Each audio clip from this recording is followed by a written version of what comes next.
Sam Kuperman of Global Basketball here with the winning coach in Game 2 of Day 2 of Session A, Tim Fanning of Team Oceania. You guys are 2-0 and you're going to the championship game. When you came here and you looked at your team for the first time, did you see this as a team that would have the potential to get to this point that would blow by these other teams? Oh, I don't know. I hadn't seen any other competition, so it was hard to really make an assessment like that. But I'm definitely happy with how the guys worked together and kind of got to know each other and gelled a little bit in such a short time. And I think we're playing good basketball for a good portion of the game.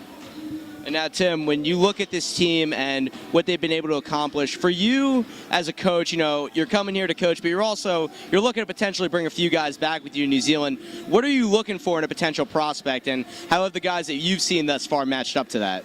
I mean, apart from a specific skill set, the stuff that's really important for us in New Zealand is really character and motor.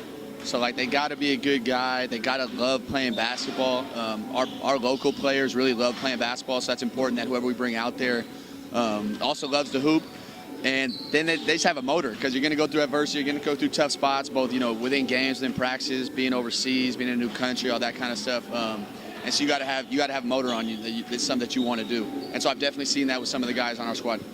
How would you characterize the differences stylistically between what you see from the American game, and I know you having your background a little bit with the D-League team in Delaware with the 87ers, from what you've seen in American basketball versus what the guys out in New Zealand and those teams bring to the table? I would say international basketball is maybe just a little bit more tactical in terms of just trying to attack teams more from a team standpoint, in terms of, whereas in America it's more really taking advantage of individual matchups, trying to exploit your best player against their best player and that type of stuff.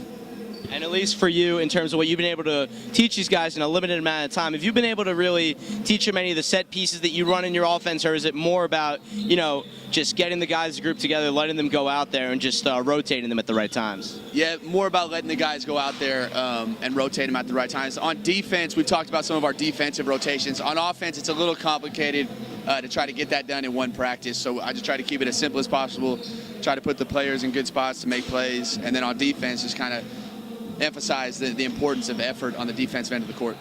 So one more game left. What do you look to see from your team in this final game tomorrow afternoon for the Global Basketball Championship? Maybe just put it together for 40 minutes. I thought yesterday we played well for maybe 25 minutes, and not more than that, probably about 30 minutes both games, so maybe tomorrow it's going to require a full 40 minutes of focus and playing together and playing hard. All right, Tim, thanks for the time. Yep.